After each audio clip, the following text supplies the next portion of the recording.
ও, তার মানে তুমি বলতে চাইছো আমি বিয়ে না করলে তুমি আমার নামে সম্পত্তি লিখে দেবে না, তাই তো? একদম ঠিক, কারণ তোকে যদি সম্পত্তি দিই তুই তো আমার সম্পত্তি 1 মাসের মধ্যে বিলীন করে দিবি। কাকু আপনি ঠিক বলেছে, আমিও টনিকে বিয়ে করার জন্য রাজি।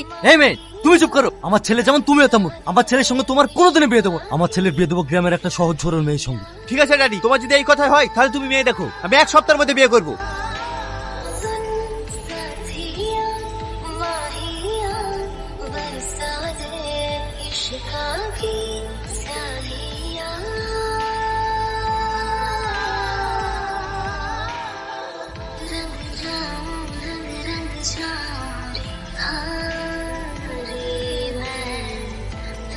তারপর ওকে বিয়ে করে ওর উপর এমন অত্যাচার করেছি, ওর সব সম্পত্তি আমার নামে করে নিয়েছি। তাহলে টনি বউ চলে যাওয়ার উপলক্ষে বড় বাড়িতে কবে দিচ্ছি?